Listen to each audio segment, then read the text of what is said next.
So, for our 10 o'clock slot on Sunday, we have Weaponizing Your Pets, The War Kitteh and the Denial of Service Dog by Jane Bransfield.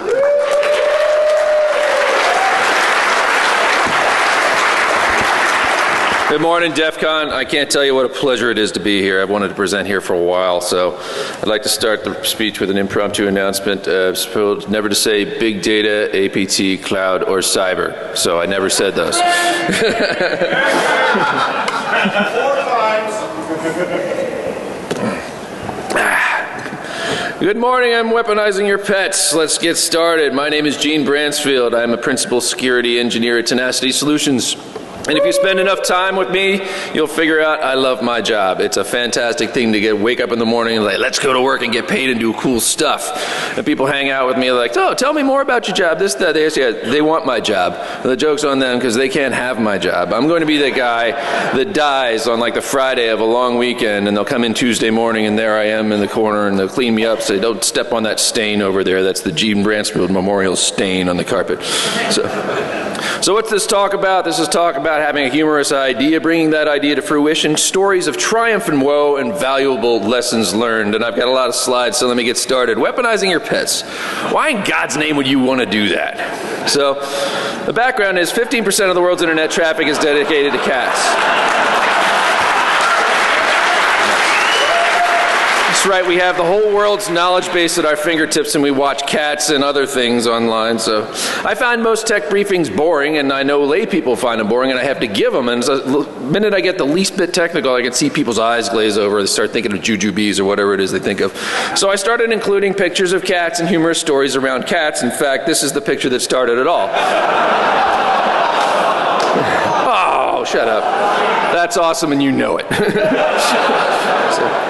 So I just finished one such presentation. Somebody came up to me and said, I'm going to give you my cat collar. And they told me about it. It had a GPS chip in it, a cellular component, and it could track where the cat was. And if you were nervous, you could send it a text message and it would text you back with current GPS coordinates for the cat. And me being the guy I am, I was like, well, now all I need is a Wi-Fi sniffer, and I have a war Kitteh. And the denial of service dog, I was at Outer Zone, which is another hacker conference. Lady Merlin walked in, a dog had saddlebags on it that said denial of service dog on it. I'm like, oh, cool, is there a pineapple in there or something? She's like, no, it's just, if you try to use the computer and he jumps in your lap, you can't do it. But the pineapple's a great idea. So working animals are nothing new. We've got military and law enforcement dogs, and then we have badass dogs that jump out of the back of military aircraft and in the water. Then we have batter-ass dogs. You see the guy who's wearing a gas mask? The dog's wearing a mask too. This guy jumped out of an aircraft at 30,000 feet. That's a badass dog. And then we have a real Navy SEAL. And this is the truth. The Navy uses marine animals for harbor defense and finding mines and doing things like that. And you think you're all stealthy, you're going to swim in and blow up a harbor, and all of a sudden Flipper jumps out with a GoPro. Bam. So, but there are other things that happened, like apparently back in the 60s, this is Acoustic Kitty, and there was a lot of pot going around the CIA. So imagine sitting around a table and say, all right, we're going to take a cat, we're going to put a transmitter in his chest, a microphone in his ear, and an antenna wire on his neck, call it the Acoustic Kitty. So, this actually got funded. I'm not kidding here. They did all kinds of science and experiments, and they brought it out for the first operational test. They had a couple guys over there. They put the cat down. Go listen to those guys. Cat ran right out into traffic, and that was the end of Acoustic Kitty. Yeah. And at that point, they defunded this, not because it was a bad idea, but because all the scientists quit. They're like, screw this. Cats are too hard to work with. That's a very interesting thing they found. We'll get back to that later. So, requirements, my stuff. The con-op is to put collar or harness on a cat with stuff in it, have the cat do a walkabout and get data. Rule number 0 is I don't want to harm the cat. I don't like cats, but I don't want to wantonly harm an animal. That's just not who I am. Rule number 1, the cat shall be able to wear stuff comfortably and should not be harmed by stuff. And speaking to form, fit, function, but also we don't want any blinking lights and have a bird of prey up there. Oh, what's that blue light? Oh, cat. The GPS is going to record waypoints, the Wi-Fi sniffer is going to bring back all my stuff, and there are actually other products out there to deal with your cat here. Mr. Lee Cat Cam has a little camera that hangs on the bottom of the collar, pet tracker stuff, but none of these solutions do Wi-Fi sniffing though, so I'm good there. So I thought about all kinds of different ways to do this. Here's a gum stick solution, very cool, computer on a stick, small form factor, but kind of expensive. Cotton candy, again, computer on a stick, very cool solution. The Rock Trip 3066, this is like an open source thing that you can get and attach it to the back of your television, do HD streaming. There's also a Kali Linux image that you can put on this thing. And I was having trouble doing that. And I sat down, I had a beer, I thought about it. I said, I need something that's small form factor, GPS, Wi-Fi, and cellular. Any idea what that could possibly be? How about a phone? It was in my pocket the entire time. So now, okay, cool, I get to do some Android coding, get to make an APK, right? Now they already thought of that. It's called Wiggle. And you can just download this from the Android store and do war driving with your phone in your pocket anywhere, anytime. That's pretty cool. So now we need a volunteer cat. This is Skitsy, and this is the cat that belongs to my friend Reeves, and it's 22 inches from the base of neck to base of tail, 20 inches in the chest, and 12 inches on the neck. This is a big damn cat. So I'm not worried about putting crazy things on him and his friends making fun of him, because he'll just smack him around a little bit. So now we need a cat coat to hold the... And if you Google cat coat on the internet, you get pictures of girls wearing coats that have cats on them. And if you Google kitty coat on the internet, you get pictures of other things. Don't Google kitty coat from what... But I finally figured out the cat was big enough I could get a dog coat in a small enough form factor that it would fit. So that's what I did. So now the plan is put the tech on the coat, coat on the cat, send the cat on a walkabout, and recover data when the cat returns, and then profit, right? So step 1, put the tech in the coat. Step 2, put the coat on the cat. And you can see he's thrilled. Send the cat on the walkabout and then profit, right? No. So, that's the backyard.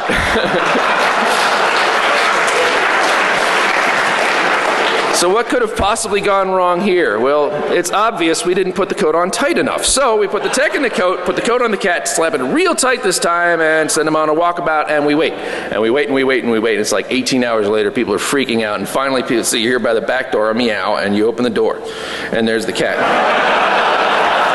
So I'd like to draw your attention to the form factor of the cat going out the door and coming back in. There's something.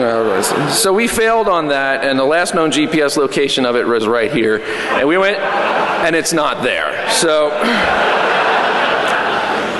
far we've learned that cats are really hard to work with.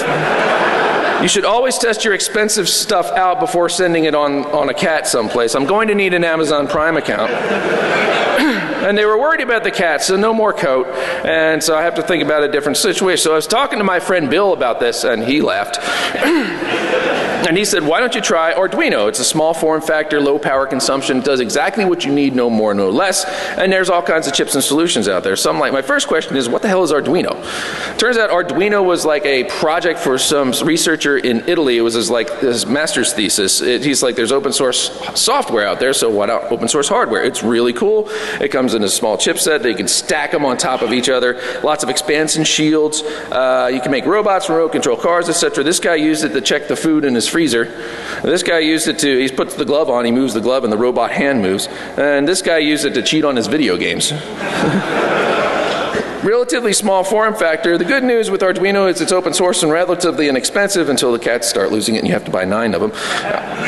Bad news is sometimes it's poorly documented. It can take forever to get to you if it's an expansion shield, and questionable performance sometimes. I'm like, okay, cool, so that's great, but I've never done anything with Arduino. I've never worked with small firmware chipsets or anything like that. I'm not a professional coder, and I've never soldered before. And Bill's like, it's pronounced solder. I'm like, what? And he says, don't worry, it's easy.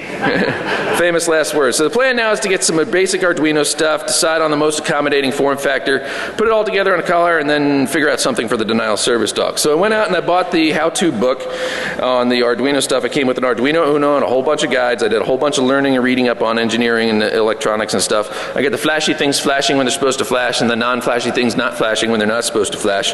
So I started, okay, I'm ready to go get the more advanced stuff. I need libraries for Wi-Fi. They got it. GPS, they got it. SD cards. card stuff. They got it. Fantastic. Let's get a little bit higher now. JerryBBlum.com has a lot of videos on making these things work. I used him religiously, and thank God like that. So now I did all my research and background investigation. I am now an expert. So I went out and I got a Wi-Fi shield and I got a GPS shield.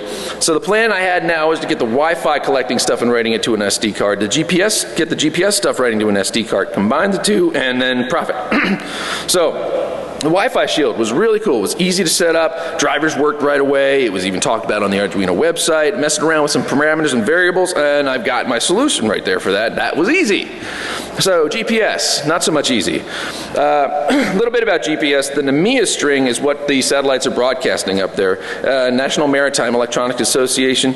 This comma separated value right there is what the satellite is actually sending out, and it's the job of the receiver to take that in and translate it into lat long, etc. So the GPS boot process is it starts up and it doesn't know where it is on the planet. It could be in your back pocket, it could be in Timbuktu. So it has to listen to space. Get at least 3 satellites, listen to them, figure out the NMEA string, and this whole process can take 2 to 15 minutes, and if somebody's looking over your shoulder, it's going to take 15 minutes. So the GPS shield was rather poorly documented. Pardon me. There were no docs really in the kit, and so it took me a good week or several weeks of what's wrong with this, why isn't it working?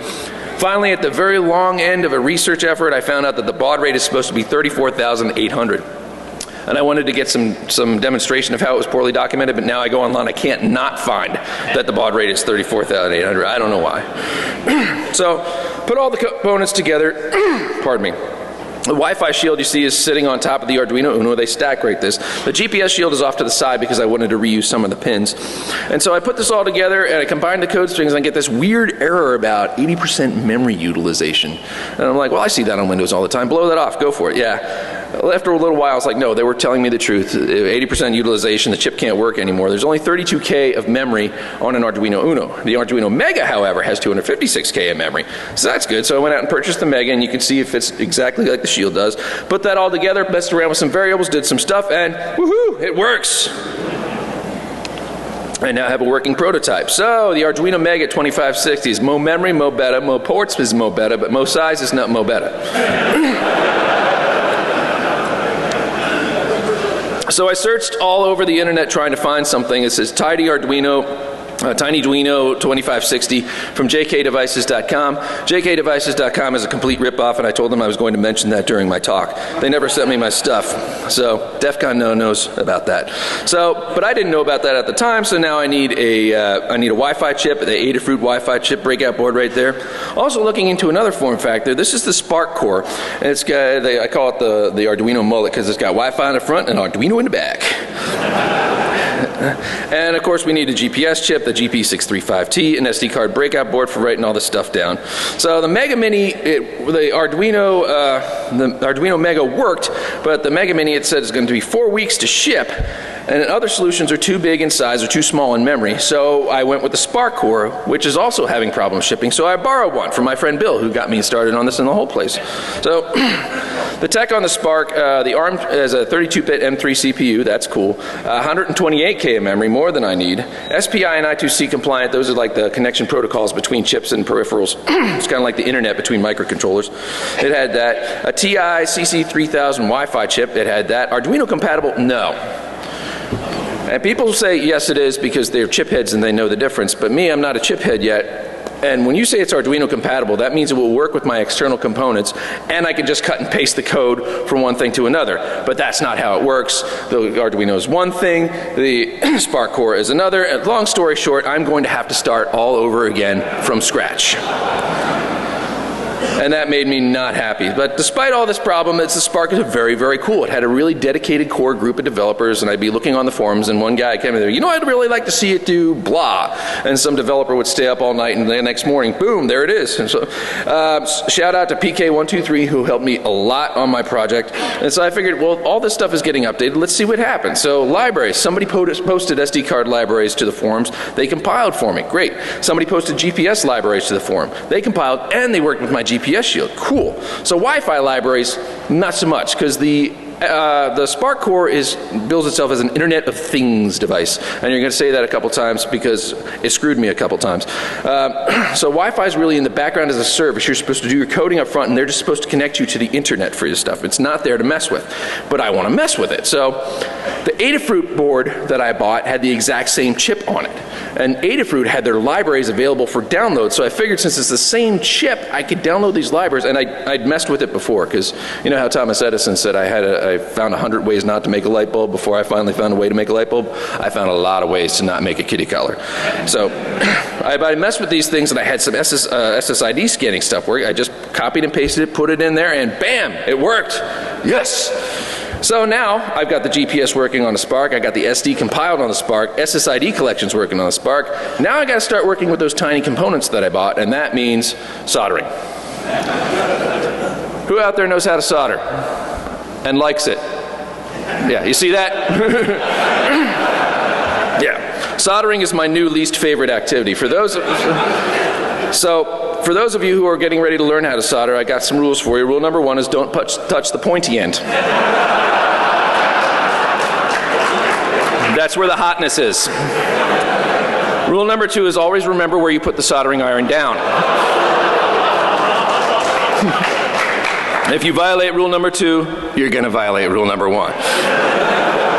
Rule number 3 is everything looks so easy on the internet.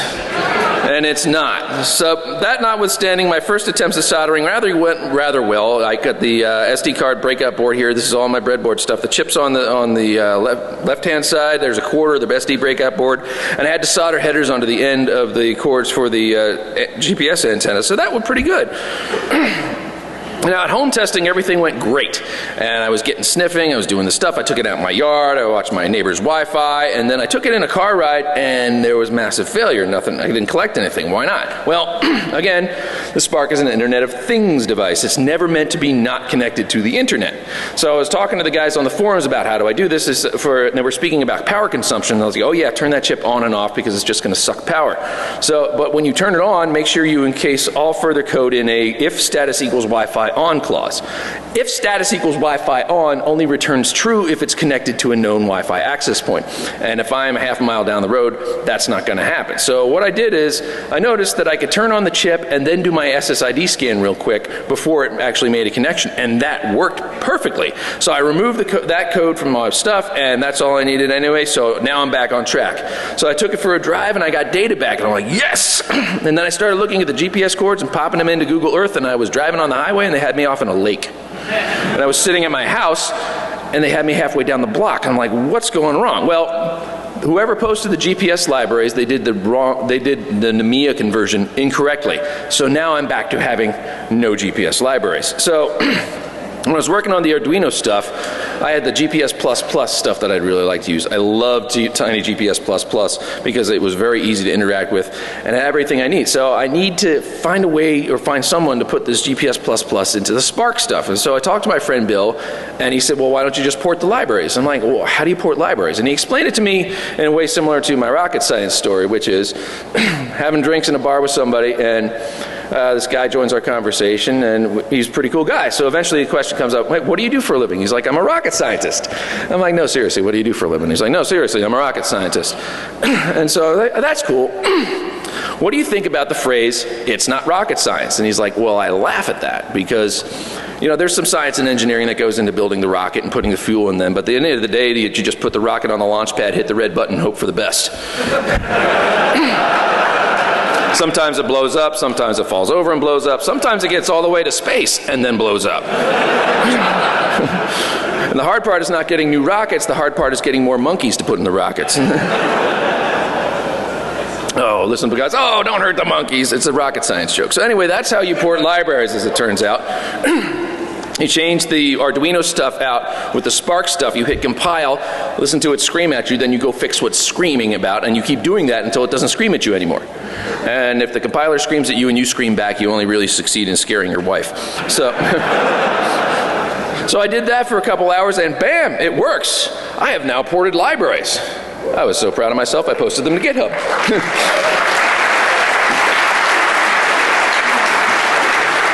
So the next problem is then power consumption, and my buddy Ricky, he'll hook me up with these E-Flight batteries. They're used for model airplane stuff, 3.7 volts, 500 milliamp batteries, enough to get a little kitty thing going. So now I'm testing for the optimal power consumption thing here. And the first thing you'd think of is, oh, I'll just turn everything on, get the stuff, and then turn everything off. But remember, I told you before that it can sometimes take 2 to 15 minutes to get a GPS lock. If you turn off the GPS antenna, it loses the satellites. And the cat runs under a bush, and then you burn through your power without getting any data. So what I found the best solution for me was you turn the main microcontroller on and off, you keep the GPS chip powered, and that worked much, much better. Collections every 30 seconds, the whole solution lasted for 4 hours. Every 10 minutes it lasted for 8 hours. So now I have to make a collar. And if you thought soldering was fun, desoldering is twice as much fun as soldering ever was. Oh my God, I destroyed so much crap trying to desolder things. The internet, again, was not helpful, and YouTube made everything look too easy. So I talked to my friend Joey, and he said, yeah, head out to your local maker shop in Nova Labs, and they will help you out. So shout out to Nova Labs in Western Virginia. Ted, mad scientist, evil genius, helped me learn how to do Eagle, and again, a solution that didn't end up in the final one. And Brian was my soldering tutor. He taught me the right iron and the right solder, made my life a whole hell of a lot easier. So now I actually have to make the collar itself. And hard stop, man. I don't know how to make a collar. It's like I can code things, and I just learned how to solder, but this is like ribbons. So I talked to my friend Joe, and he's like, why don't you just get a couple ribbons and sew them together, and then you can put your stuff inside of it. And I'm like, cool. So I went down to Michael's, and I got myself a ribbon. It's leopard skin prints. It's so in this year for all the cats. I'm sorry. But now I need to sew it together. Who knows how to sew? It's like 2014. We don't sew stuff. We just go buy new stuff. It's like, it's a grandma skill, right? So what do? You get a grandma. This is my wife's grandmother. Her name is Nancy. She's very nice to meet you. And she was very happy to help me out. And here's the final collar assembly. We have a dollar bill followed by the E-Flight battery, the actual collar, and then the components all wrapped up not only to protect them from weather, but the Spark has a lot of flashy bits. So I didn't want to put that on the cat. So now we're back to our volunteer cat. This bastard still owes me a cell phone. So we're going to send him out with some practice stuff first to see that he comes back with it, and then I might let him play with my tech. So we put the collar on him to see if he tolerated it, and he tolerated it marvelously, reminding you of what it looked like before and what it looks like now. Look at him.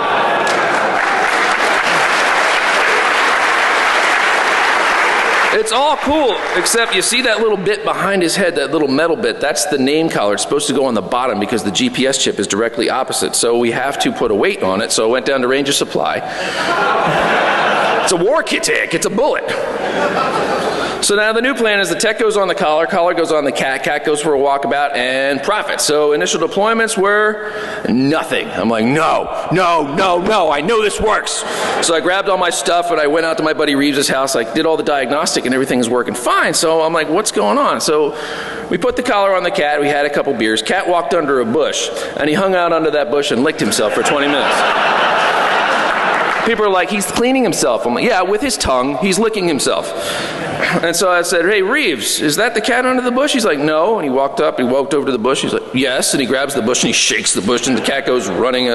But we figured out a better deployment process would be to let the collar sit outside for 5 or 10 minutes, get that GPS lock, bring the cat to the collar, put it on the cat, and then let the cat go for a walkabout. And this time it'll work, maybe? Success, bitches.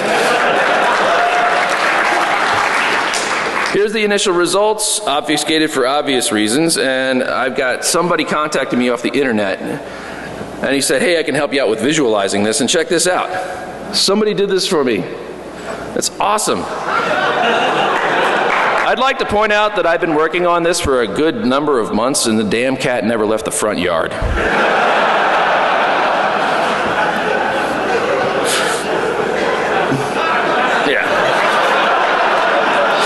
First he went was the car. So then we went, my grandmother said, oh, I'd love to know where Coco goes. So we strapped it up to Coco and we got some results here. But I'd like to point out over here, I don't know if the mouse is showing up, we still have WEP and we still have open Wi-Fi hotspots in 2014. Oh my God. Yeah. So, but Coco went a lot further, as you'll see. There he goes. He wandered all over the neighborhood. Yeah, he's going to take a while. He actually caught a mouse during this deployment.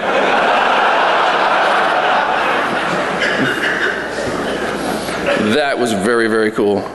Yeah, but you see, it got really cool results. The cats tolerated it brilliantly, and it was the fruition of a long bunch of work, and I can't tell you how happy I was to get the initial results back. And so that's the war Kitteh, ladies and gentlemen.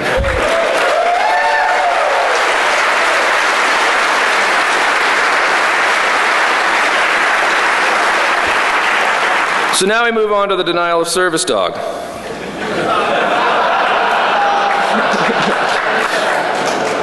Yes. So the denial of service dog, admittedly, is just trolling. There's nothing socially redeeming about it at all. I got a Wi-Fi pineapple that I bought at Shmoo. I got a TVB gun that I bought at Radio Shack's, the Adafruit kit. Doggy backpack with some denial of service dog patches on it. There's the pineapple. You know what that is. I had Karma up answering probes, DNS spoof to redirect everything to the pineapple, and then there's a package you can download on the pineapple called Random Roll, and it just has like 5 or 6 Rick rolls that it just cycles through as people connect to it. It's awesome. So here's the TVB gun as it comes, and with my newfound soldering skills, I turned it, what was supposed to be this, into this. And the idea being I was going to get a saddlebag, put the TVB gun in the saddlebag, and connect the wires and run them up through so the LEDs are on the outside of the saddlebag.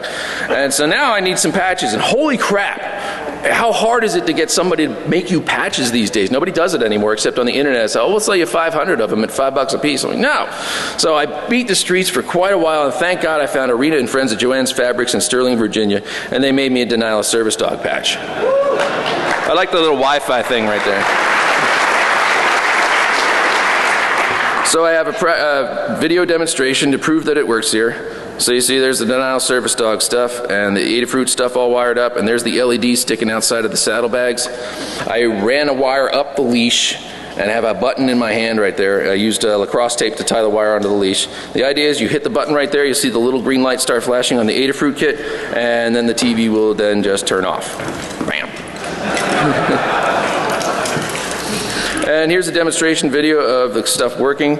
We've got Karma, I'm outside somewhere. And you'll see that the denial of service dog SSID is up, because that was another thing that I did. I'm going to add a Wi-Fi hotspot. It's going to be called DEF CON.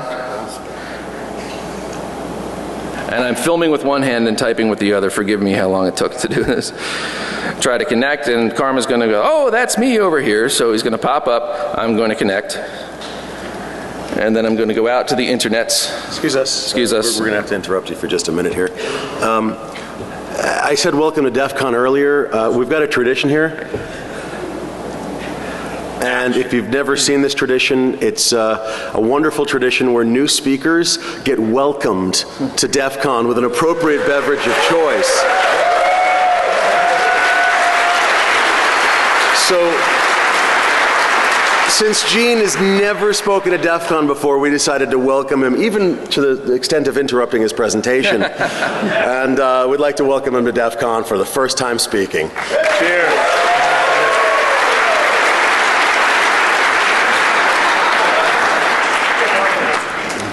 Good morning. Thank you. Little hair of the dog. Hair of the denial of service dog. Awesome.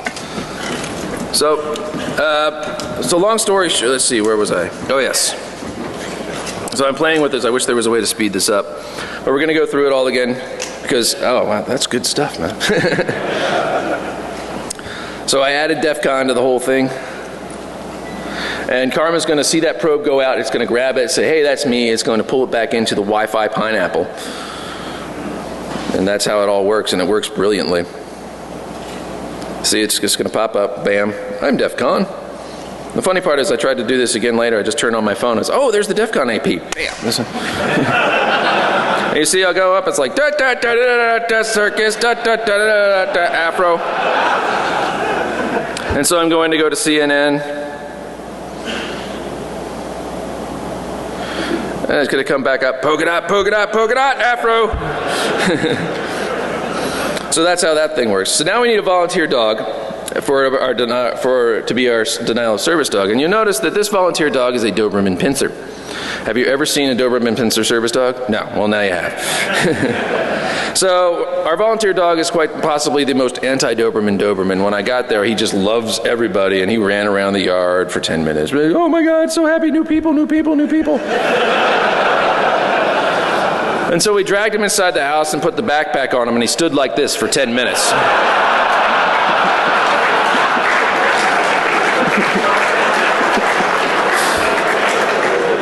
And that's just good because it allowed me to take pictures. There's all the service dog patches on here. And he got that going on there. So the first thing that the V-Dog did when he stopped being comatose for half an hour is he did this. And what we discovered, two things. One, there's now two ways to deploy the TV gun. One is you hit the button, the other is the dog shakes. The other thing I discovered was that I failed to properly secure the TV gun into the pouch, and every time he did that, it went flying all over the place. And in the process of doing so, completely destroyed my TV gun, to the point that even with my newfound soldering prowess, I was not able to bring it back. So, next. So, the funny thing is, if it says service dog on your dog's backpack, they will let you in. Mine very clearly said denial of service dog. They looked right, service dog, oh yeah, sure. And here's the part where I tell you that one man's video proof to DEF CON is another man's evidence in court. But the truth of the matter is, I was so focused on what was going on with the denial of service dog that I hit the wrong button on the GoPro. It's got two buttons, I hit the wrong one. So I'm gonna have to go all XKCD on you here. So, there we are with the V-Dog. He's like, oh, I love you, play. I said, do you mind if we come in? Everywhere we asked. Everywhere we went, we asked if it was okay to come in. And the guy's like, sure, you want something to drink? And then off in the corner you hear, it was peanut butter jelly time, peanut butter jelly time.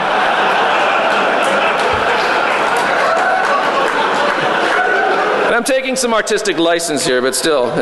So about the third or fourth time the guy came back to our table, he's like, hey, why does it say denial of service dog? Props to this guy because he's the only one all day long that ever asked. But we didn't answer him and he just went away.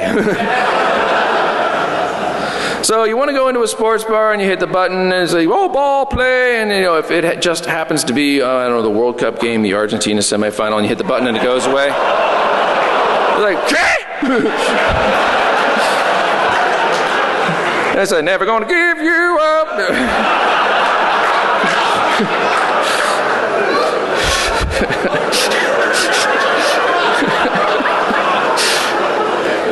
So if you go into a restaurant that has 50 TVs on the wall, they're all remotely controlled from some dude in the back. But if you go into a restaurant where there's one or two TVs on the wall, they are not. Just saying. So then, hey, it's a box. Yeah, he's happy. And so then we go into a J-Random box store somewhere. And the V-Dog's like, oh, I love you. And as we're walking around, the owner's got the leash in one hand and he's got his hand on the backpacks. Come, sit, do this. This is not a service dog, but nobody. And the guy's, hey, do you mind if we come in? He's like, sure, make sure he doesn't poop on anything. This actually happened. And then we go back to the TV section, and of course the V-Dog's like, squirrel! And then we hit the button, and the thing goes up, and the television goes away. Yay, we did wonderful things. So. And then off of the chorus, circuits, afro, circuits, afro. So according to the results, several hapless victims connected to the karma/denial of service dog. Logging failed as I cannot definitively prove that anybody connected to it while we were out. I took some artistic license. However, when I was just giving this presentation to my company a couple weeks ago, people were getting owned right and left. And people was like, oh my God, somebody hacked my phone. And people was like, it's Gene, just blow it off, just turn the phone off. Only one person asked about the denial of service dog. Most people just said nice doggy. So what have we learned overall?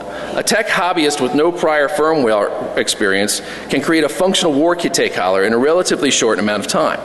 You can do this too. I didn't know a damn thing about this stuff when I got started, and I got frustrated, but I kept at it, and bam, I've got some really cool stuff. So in 2014, there are still unsecured Wi-Fi hotspots running around. Lots of devices still probe for stuff. There's still no patch for human stupidity, and cats and dogs are really hard to work with. So I got to give a shout out to all these guys. JK devices, don't go there, they're terrible. Thanks to Thanks to Reeves, Bill, Joe, Joey, Nancy, Ricky, VDog.owners, Spark guys, the Nova Labs guys, VDog, Skitsy, Coco, Tenacity, and of course DEF CON. I'm so proud to be here.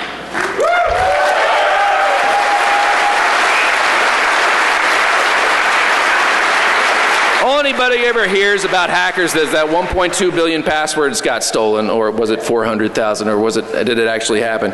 But everywhere I go in this community, you guys are willing to help. If you're not a jerk, you'll be very accommodating and all that good stuff. And I can't tell you, you should be proud to be part of this hacker community. I'm proud to be associated with you guys. And because of that, I went out and did some extracurricular activities for DEF CON with regard to the denial of service dog and the war Kitteh. So this year's, the DEF CON 22's volunteer war Kitteh is the host of Hacker Jeopardy, Bad Kitteh.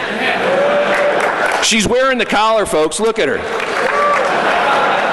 She was a complete sport, man. We went up and down walking the strip. There we are with a couple girls. There we are with a couple more street performers. There's all kinds of good guys. Zach Galifianakis guy showed up. We hit a couple monuments and did all this stuff. And we had a couple really willing participants and a couple of not so willing participants. But here are the results from walking up and down DEF CON, walking up and down the Vegas Strip. And I couldn't get the Kitteh to work because of probably the demo fail. I forgot to play to the demo gods, but that's what we did just for you guys over the past couple days. So, and of course, we've had the war Kitteh, we need the denial of service dog. So we found a volunteer denial of service dog, everybody's favorite goon, Skydog.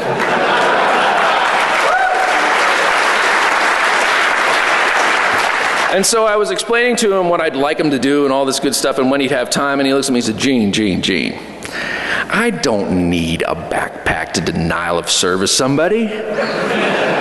If I want them to sing Circus Afro, they will sing Circus Afro. And a lot of cool people have been paying attention. I was like, I've got so much attention paid to me. I never expected all this cool. A lot of really cool stuff. This is my best DEF CON ever, but I gotta leave you guys with this really hilarious, funny thing that happened to me. CNN did this to the war Kitteh. They strapped a GoPro to his back with tape. Yeah, exactly. And then they're like, okay, cat, get up and walk around. Do something. And the cat's like, no.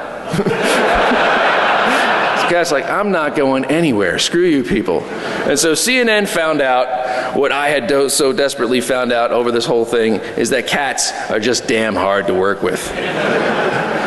Thank you guys very much. Are there any questions?